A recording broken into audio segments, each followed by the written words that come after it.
All right, my friends. So welcome back to Kids Week 2022 at the Intrepid Sea, Air, and Space Museum. Are you all doing good? Are you having fun? Yeah, excellent. All right. So once again, I'm Alicia. I work here at the Intrepid Museum, and we love having Kids Week here. Hopefully, you've had a chance to check out some of our partners. We've got the Climate Museum over there. We've got the Brooklyn Nets over here. Lots of fun stuff going on for the whole family. But I gotta say, something that our staff always looks forward to here is seeing some live animals on board the Intrepid. Are you guys ready for some live animals? Yes, you are. And maybe you've seen snakes on a plane, right? But have you seen a chinchilla on an aircraft carrier? Are you excited to be able to possibly see one? All right, everyone. So I'm going to hand it over now. Put your hands together for 2x2 Animal Haven.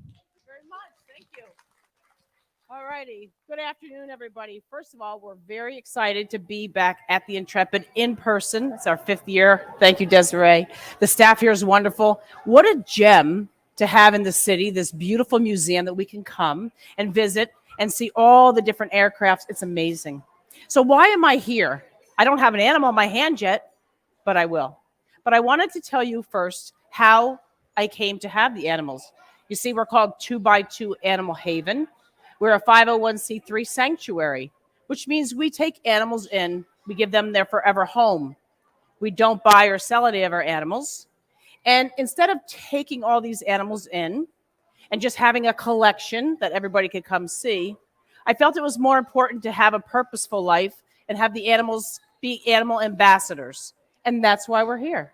They're going to explain to you, or I'm going to explain to you, the different facts and trivia about the animals, how I acquired them, and how long they're going to live.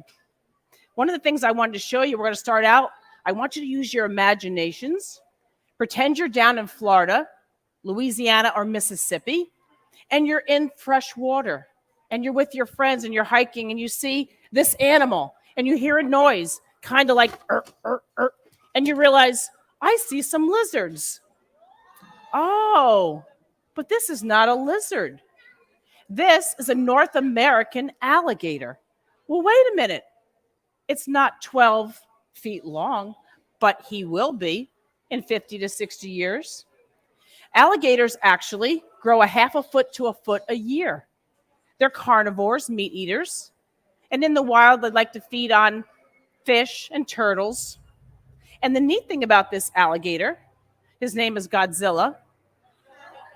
Because it's a male, he's going to grow 12 to 14 feet.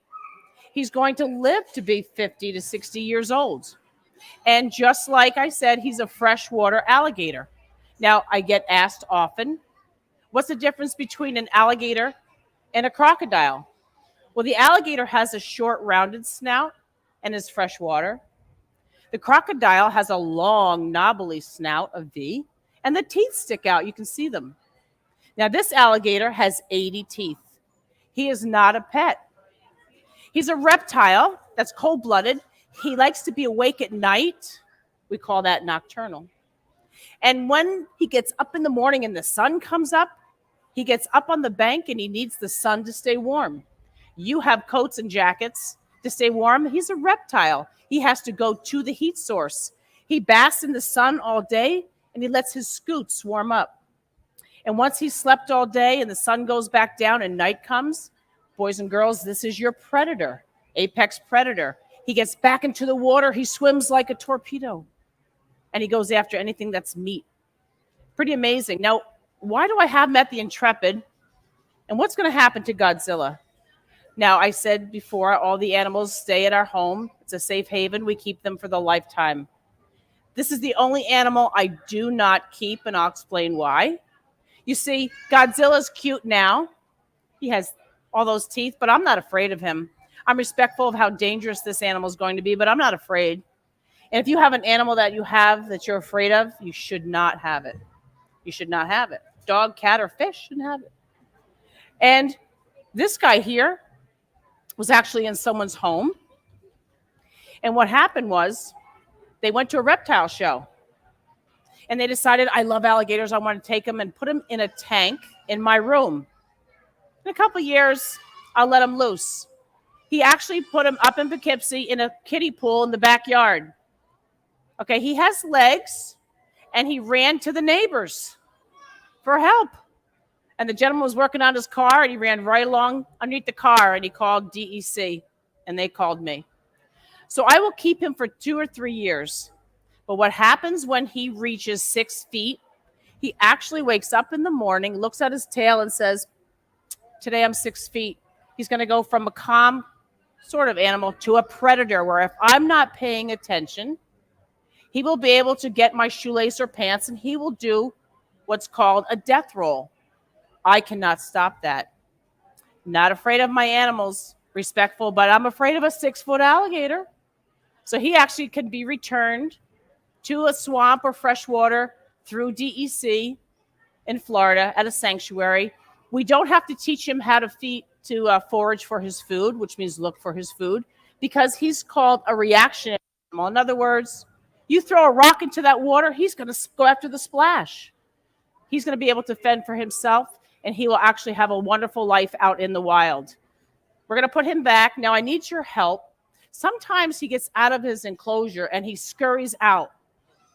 You need to just pay attention. It hasn't happened yet, but we're at the Intrepid. There's water. He might know that it's here. Then we're going to go and we're going to talk about this next animal. Now, this animal, with COVID, moms and dads, with everybody being home and family time, the pet population has increased. Everybody wanted to get a pet, and pets are wonderful animals. They're amazing. They add value to your life as well as theirs. But unfortunately, along the way, we decided that this was going to be a great pet to have. The marine toad, or cane toad. They get to be enormous. This cane toad will live to be 10 to 15 years. He'll be big. He's actually found in Central and South America. And there he does well. He thrives. He feeds at the bottom of the rainforest, at the bottom of a tree. He actually is the garbage eater of the rainforest. Anything that can fit in this guy's mouth, he will eat. So birds, small mammals, insects, fruit, dog food that's been left behind, anything that he can get, he will eat. And so in South Central and South America, this toad is known for being dangerous because it has these big glands on the back underneath its eyes. They're called parotoid glands. And in that, these are big names, but in these glands is a white milky substance that's toxic. It's called bufotoxins. So if an animal was to ingest this, lick this, or bite this animal, try to eat it, in Central and South America, okay, it would make them sick. They do have some predators, some lizards and birds and snakes that can actually eat this animal. It doesn't affect them because they're immune to the toxins. But here's what happened. A gentleman in Australia in 1935, you can't Google back then, so he probably went to the library and he looked up animals because he had a problem. You see, he was growing sugarcane and he had a sugarcane beetle infestation. What am I going to do? How am I going to get rid of these beetles, boys and girls? So he researched and he said, the cane toad from Central and South America will eat my beetles. I'm ordering 102 of them in 1935. They Amazoned over. No, they didn't. They were flown over and brought into Australia. He released them into the sugarcane crop. But he didn't really think the process out because the sugarcane beetles are at the top of the sugarcane and he lives at the bottom. So he actually didn't really eat a lot. He did a number on them, but he didn't really eradicate them. But you know what happened? The natural animals, the native species in Australia, they never saw this toad. And so they decided that he was good food source. And you know what happened? They started to eat this toad. They started to get very sick, and some of them perished. This toad is what we call an invasive species. He doesn't have a predator. He has plenty of food, and his habitat is wonderful, his temperatures. He thrived. And now if you go to Australia, in some parts of Australia, there's millions of cane toads. People come out of their homes, and there's 200 to 300 in your front yard. And they're eating your flowers. They're eating your dog food. They're eating the small birds. It's a problem. You don't want a cane toad as a pet. You really don't. They're amazing animals, but they need to stay in Central and South America. And now they're in Florida. Yikes. Now let's get something cute and cuddly. Although, don't you think he's cute and cuddly? Yeah, I think so too. Now I have to wash my hands because anytime I touch my animals, I have to wash my hands. Because the next one I had out before you saw her, her name is Choo Choo. Let's see if I can get her out. Come on, Choo Choo. Oh, here's Choo Choo. Oh, Choo Choo. Choo Choo is a chinchilla, actually from the Andes Mountains. She's cute and cuddly. She's actually the softest land mammal. She's not the softest animal in the world. The softest animal in the world is the sea otter. Pretty amazing. So this chinchilla would live in the Andes Mountains, up where it's cold. And the reason that they like to be up there is that this animal, this chinchilla, is fur-lined. He has fur on his hands and his feet, his tail. His ears are fur-lined. It's to protect him. He can take cold temperatures. He can jump 6 feet into the air. He needs to get away from predators. He's very agile in the rocks, and he can get into small crevices in the wild. Now, this little chinchilla is amazing, but what if I was to tell you, several years ago, this little animal was on the critically endangered list? Wait a minute. How can that be? My uncle has one, and there's 50 at PetSmart, and endangered? I don't think so. Sure. They're in the wild, they're endangered. So if you were to backpack with your friends in the Andes Mountains and looking for a herd of wild chinchillas, it'd be hard to find them. They're there, but now they're protected. Because what happened was, years ago, because they're so soft, let's make hats and coats, and let's make muffs. 250 chinchillas makes a coat. And we almost, without paying attention, we almost wiped out the species of chinchilla. But it's okay because we got really smart and people got together and they had an idea. And they asked other people to help them. And they formed what's called a conservation group. And they decided we need to protect the chinchilla. We need to make spaces that they cannot hunt the chinchilla. But because the chinchilla making hats and coats was a way of life for some of the indigenous people, they opened up chinchilla farms. It was a compromise. So that's what happens. If there's a problem, we solve it, right? Takes more than one person. You have a great idea, and you have other people help you. That's conservation. Now, I have a riddle for you. I want you to think hard. This little guy, Choo Choo, I have to keep her very clean. She gets a bath 2 times a week, but I can't put her in water. Chinchillas can't get wet. Their fur is so thick, they'll get mold, they'll get sick. But wait a minute. You have to give her a bath, and we can't use water. No, we actually use dust because in the Andes Mountains of volcanic ash, they roll around in that, and it keeps them clean. They like seeds and nuts and berries. And believe it or not, if you can see those big black eyes, they don't have very keen eyesight.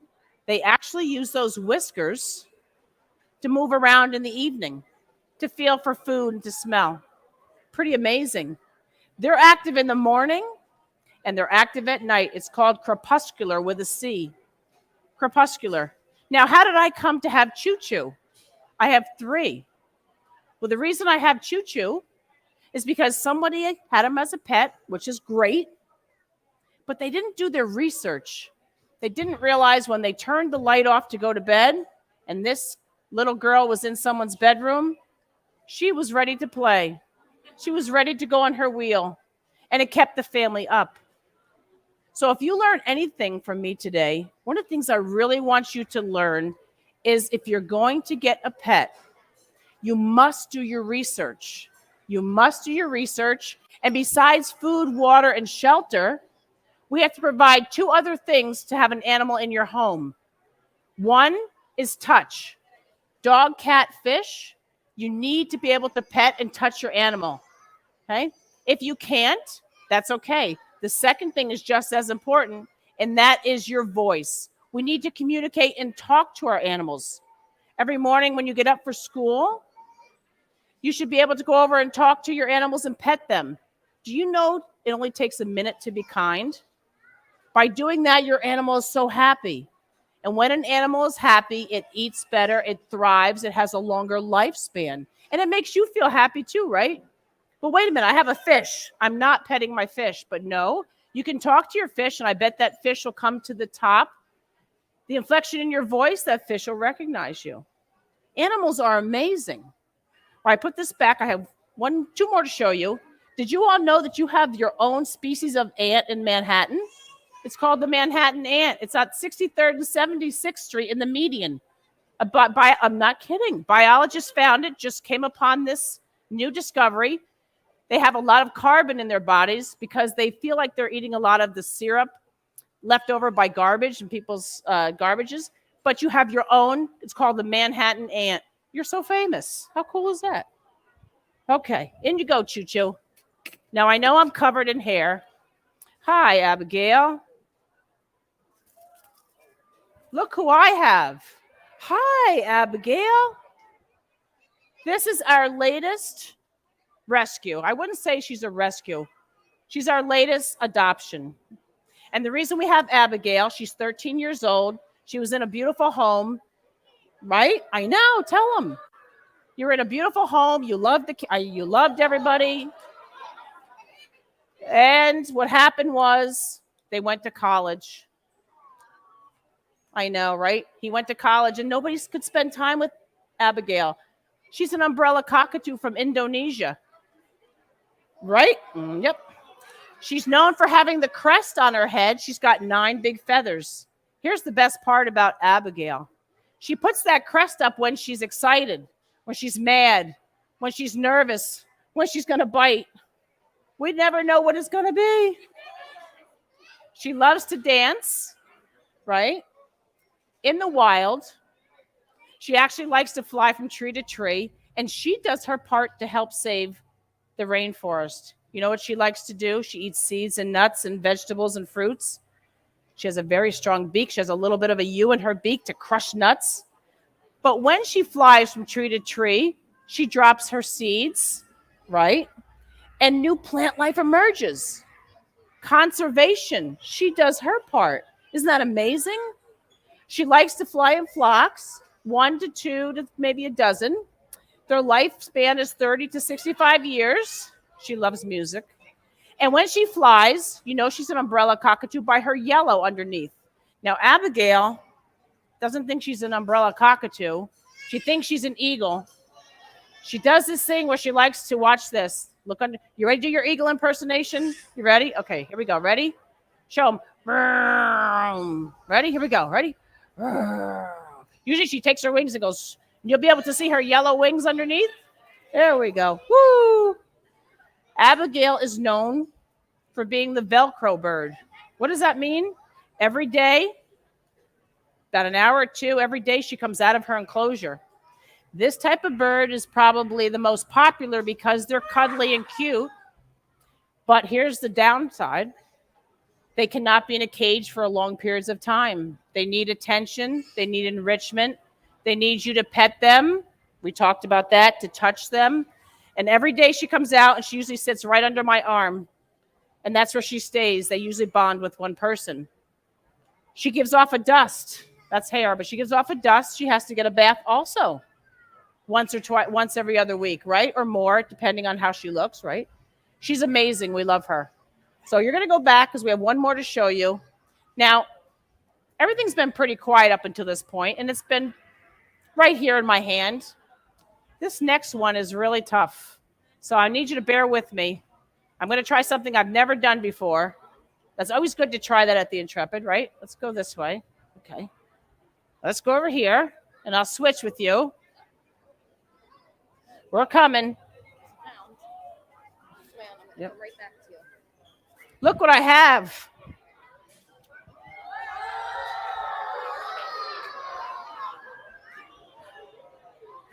This is my kangaroo. His name is Rocket. Now, first thing you should be thinking is, wait a minute. Why do you have a kangaroo? Who's giving up a kangaroo? Well, this is my 29th year. And because we're USDA licensed, they come and inspect our facilities, our enclosures, our health records, our vet records. My inspector said to me one time in 1996, there's a zoo in upstate New York that had a joey kicked out of its pouch. It has a respiratory infection. It probably may not survive, but if you'd like to foster it, they want you to try. She lived to be 16 years old. They live 15 to 20 in captivity. And so I was able to foster, and I had her for quite a while. I fostered several, and I got another call from a zoo in Georgia. They had a male who had a broken back. They were going to euthanize him, but you know what? He kept dragging himself to the food and water bowl. So the keeper there felt that this animal had a will to live. Could we at least do something? I said, sure. We went and got, his name was Lucky. We went and got Lucky. And I actually had him for 7 years. I was able to roll him in the barn. After a couple of months, he was able to stand up. He could never really hop. He could never really jump, which they can broad jump 25 feet and run 30 miles an hour. But I did a school program one day showing Mouse's pouch, and lo and behold, inside was a joey. And that's how our kangaroos started. Did you know it's a 30-day gestation for a kangaroo? They're born the size of a jelly bean. The mom gives birth. The baby is hairless. Its arms and legs aren't developed. Its eyes are not fully developed. And it knows by instinct to get to the pouch. The mom licks a trail. And that baby gets into that road and travels up to the pouch. And as soon as that nose touches that pouch, the mom opens the pouch the size of a quarter. And the joey falls in. Now the joey has to grow. Well, they have 4 nipples at the base of the mom's pouch. It's 98 degrees. It's wax lined. It's waterproof, not airtight. And that joey will latch on, and the mother will pump the milk into the joey. And he stays there for 6 months, just like this, hidden. Well, one day, when the mob is out grazing, a whole bunch of kangaroos are called a mob. They're out in the morning and they're out at night. Crepuscular, there's that word again. And they're herbivores. They eat grass and hay and shoots and roots. Well, they're out grazing. He pops his head out and he says, oh my goodness, I'm so hungry. I've only had milk. Well, the mom is eating. He takes a blade of grass. She's not going to know. But doesn't moms know everything, right? The minute he swallows that grass, the mom loses it. She opens her pouch and she says, you're not going to go potty in my pouch. And she kicks him out. And from 6 months to a year, the joey goes in and out of the pouch. Now, his mom is Jelly Bean. His dad is Bounce. He was mother raised. But she kicked him out, and it's our turn to provide a bottle for him, to get him quiet, and we use him for schools. He'll be reintroduced into the mob with his mom and dad, and he'll live his life out in the mob. Why do we do that? Because I could never bring him here to a school if I didn't do that. This animal, like I said, could run 30 miles an hour. He would be so scared. Now, I'm going to let him out of the pouch so you can see just how amazing he is. This is where it gets fun. I have a bottle right here. Yeah, I'm good. I have a bottle. And I'm going to dump him out nicely. There he goes. Perfect. Come on, you. Come on out. Come on out. Oh, good job. Oh, my gosh. He's so big. He's so big. Here he goes. Woo. I know. See, did you think that was in there? No. Here's his bottle. So here's what I want to show you. Come here. Come here, you. Okay. Okay. So I wanted to show you his arms. Why are his arms small? His arms are small because that's how kangaroos regulate their body temperature. They lick their arms. His tail is really fat because he uses it as a tripod. He sits on it. The most frequent question I do get asked, do kangaroos box? Kangaroos actually will grab you with their hands. They'll sit on their tail and they'll kick with their bottom feet. They have a nail that's very sharp. But kangaroos are not mean. They're not confrontational. They want to run away unless you bother them. This is one of the few animals in the world that cannot go backwards. How amazing is that? A male kangaroo is called a boomer. A girl is called a flyer. And a baby is called a joey. He is a joey because he's under a year. He's going to be bright red, but he's not going to be bright red till he's 3. When all of this turns red, there's a gland there that secretes a red powder that makes him red. Now, you've learned all there is to know about kangaroos and all the other animals. And this is what I want to leave you with. Animals are amazing. They add great value to our life, like I said. And we need to help our animals on the planet. There's many, many things that you all can do. First and foremost, educate and read as much as you can about animals. Do your part to help save the planet, recycle, and do all those great things. And if you're going to get a pet, moms and dads and aunts and grandmas, grandpas, please research and make sure you get an animal that you can fit into the animal's lifestyle and not the other way around. It's a commitment, a responsibility, but it's so worth it, right? You did a wonderful job of listening to me today. I know I went over like I always do, but I appreciate your patience. I appreciate you coming today to the Intrepid. It's a wonderful place to be. Enjoy the rest of your day today. We'll be back at 3 o'clock. And thanks again for coming. That was so amazing. Oh my goodness, look at this precious little creature. Rocket the kangaroo, everyone. And put your hands together once again for 2x2 Animal Haven. Wonderful lessons about owning a pet and just amazing creatures. Thank you so much. So cute. I have a joke for you all, actually. I have a joke for you. So, we have the Mars rover upstairs now, right? And What'd you have? We have a full-scale model of the Mars rover upstairs. Really? What do you get when you cross a Mars rover and a kangaroo? I don't know. A marsupial. Ha ha. All right, I'll be here all day, guys.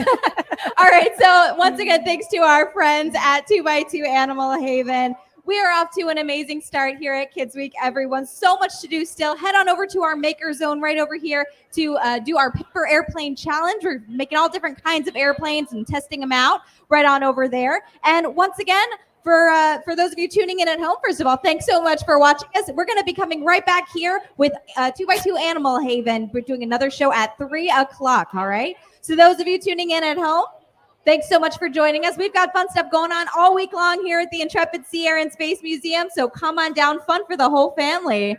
Oh, so cute. You're welcome. All right.